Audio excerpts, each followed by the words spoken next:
ఎన్నికలు జరిగేంత వరకు ఆ విధుల నుంచి తప్పించడం కోసం అని చెప్పి ఆల్రెడీ అలాంటి సమాచారం ఉన్నది, నాకైతే స్పష్టంగా ఉంది.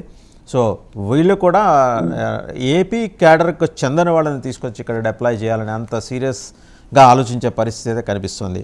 మళ్ళీ మీ దగ్గరికి వస్తాను, బాలకోటే గారి దగ్గరికి వెళ్దాం. బాలకోటే గారు, కరెక్ట్గా కోడ్ వచ్చి 2-3 రోజులు అయింది.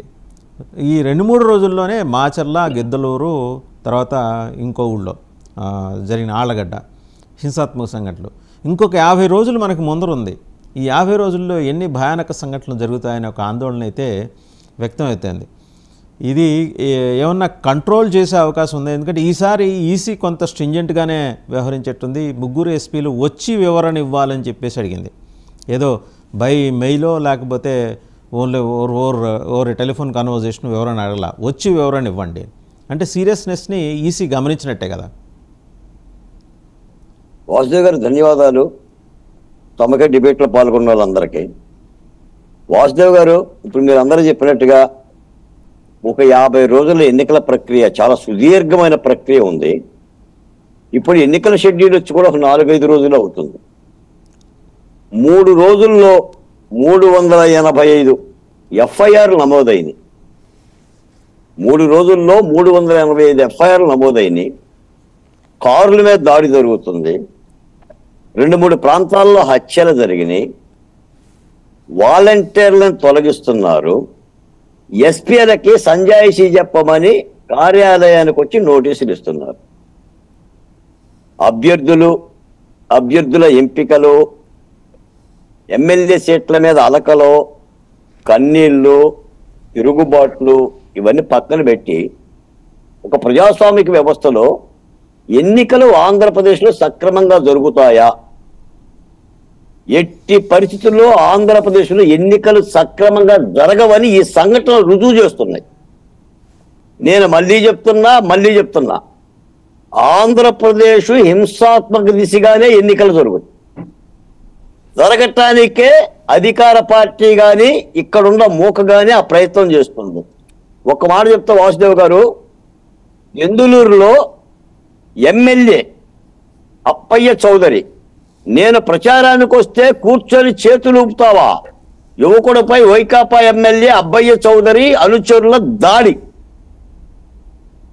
పత్తిపాడు గుంటూరు జిల్లాలో ఒక ఎస్సీ అభ్యర్థి మీద దాడి. తెదేపా అభ్యర్థి రామాంజనేయులు కారులోనే ఉండగానే పక్కనే ఉన్నా పట్టించుకొని పోలీసులు. అంటే ఒక అభ్యర్థి మీద దాడి జరుగుతుంటే పోలీసులు ఏం చేస్తున్నారంటే అభ్యర్థిని కారులో ఎక్కించి పంపిస్తున్నారు.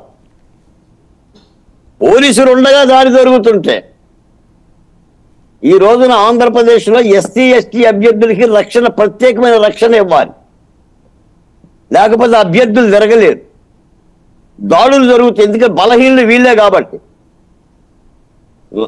ఇప్పటికీ చెప్తున్నా మనం ఈ పొత్తుల్లో కూడా భారతీయ జనతా పార్టీతో తెలుగుదేశం జనసేన కలవటంలో చాలా ప్రధానమైన అంశంగా అందరూ చెప్పే అంశం ఏంటంటే రేపొద్దున ఎన్నికల ప్రక్రియ సజావుగా జరగాలి, ఎన్నికల కమిషన్ నిష్పక్షపాతంగా పనిచేయాలి, అందుకు కేంద్ర ప్రభుత్వం యొక్క సహకారం అవసరం కాబట్టి ఈ పొత్తులో ఈ అంశం కూడా ఉందని చెప్తారు. కానీ ఇక్కడ వాస్తవంగా చూస్తూ ఉంటుంటే ఎన్నికలు ఉద్రిక్త దిశగా, రక్తసిక్తంగా దిశగానే జరుగుతున్నాయి. ఇప్పటికే 3 హత్యలు జరిగినాయి. వాలంటీర్లు కూడా తెగబడుతున్నారు. అయినా వాలంటీర్లకు ఇంత ప్రాధాన్యత ఏంటి వాసుదేవ్ గారు? వాళ్ళు వాలంటీర్లు కాదు, ముఖ్యమంత్రి గారు చెప్పింది ఏంటంటే వాలంటీర్లు నా సైన్యం అని చెప్పారు. వైసీపీ నాయకులు కూడా వాలంటీర్లు మ్యూట్లోకి వెళ్ళినట్టున్నారండి. ఒక్కసారి అడ్జస్ట్ చేసుకోండి మీరు బాలకోటి గారు. ఆగటం లేదు, ఎక్కడా వాలంటీర్లు ఆగటం లేదు. నేను చెప్పేది ఏంటంటే మీ ద్వారా నేను చెప్పేది ఏంటంటే వాసుదేవ్ గారు, అభ్యర్థుల్ని బాధ్యులు చేయాలి. ఏ హత్య జరిగినా పోటీ చేస్తున్న అభ్యర్థుల్ని బాధ్యత చెయ్యాలి. పిలవటం కాదు, ఎన్నికల కమిషన్ పిలిచి సంజాయిషీలు చెప్పడం కాదు, ఈ ఓడ పీక్ అవతలేయాలి.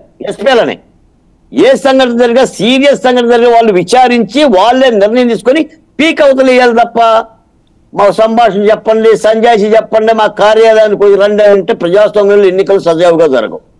చాలా సీరియస్ గా జరగాలి, జాగరూకతగా జరగాలి, లేకపోతే ప్రాణాలు పోతాయి. వీళ్ళు గెలిపోవటం సంగతి పక్కన తీసేయండి. ఈ 50 రోజుల్లో ఎంతమంది ప్రాణాలు పోయాలో లెక్కేసుకోవాలి మనం కూడా. ఎన్ని హత్యలు జరిగినాయో, ఎన్ని దాడులు జరిగినాయో, ఎంతమందిని కొట్టారో, ఎంతమందిని చంపారని లెక్కలు చేసుకోవాలి. ప్రజాస్వామ్యంలో ఖచ్చితంగా నికార్సుగా ఎన్నికలని శాంతియుతంగా జరపడం అనేది ఎన్నికల కమిషన్ యొక్క బాధ్యత. వాళ్ళు కొరడా జులిపించగలిగితేనే ప్రశాంతంగా జరుగుతుంది తప్ప మరొకరు జులిపించలేరు.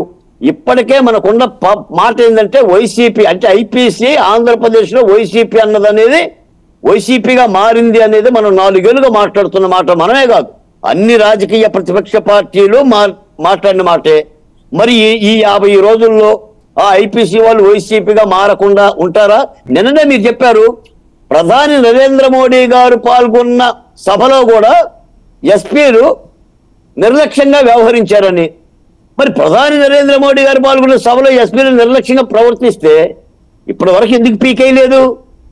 అంటే ఆ ఒక్కదానికి చెప్పారండి. అంటే ఆయన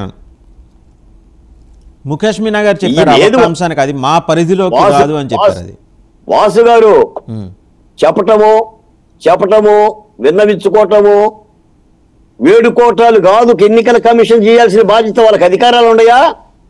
ఉంటే తక్షణం నువ్వు విచారించి పీక్ అవుతున్నాయి. ఏ అభ్యర్థి నియోజకవర్గంలో హత్యలు జరిగితే అభ్యర్థులు కూడా బాధ్యత చేయి, అనర్హులుగా ప్రకటిస్తామని హెచ్చరిక చేయి. అభ్యర్థి కూడా ఒళ్ళు దగ్గర పెట్టుకుంటాడు. ఉసిగొలపడం ఇలా కొత్త నిర్ణయాలు తీసుకోగలగాలి. సంచలనాత్మక నిర్ణయాలు ఎన్నికల కమిషన్ తీసుకోగలగాలి. ఊరకనే మాటలతో ప్రజాస్వామ్యాన్ని కాపాడలేము. ఎందుకంటే ఆంధ్రప్రదేశ్లో ప్రత్యేకమైన పరిస్థితి కాబట్టి చెప్తున్నాను. తప్పనిసరిగా ముందు మనుషుల ప్రాణాలను కాపాడండి, గ్రామాల్లో అలజడిని కాపాడండి, ఉద్రిక్తలను కాపాడండి, ఐపీఎస్ లో పనిచేయండి. ఎన్నికల కమిషన్గా పనిచేయాలనేదే మాలాంటి వాళ్ళకు వాదన, రాష్ట్ర ప్రజల కోరిక. రైట్. ఒకసారి ఓట్ల సురేంద్ర నాయుడు గారి దగ్గరికి వెళ్దాం. సురేంద్ర నాయుడు గారు, సరే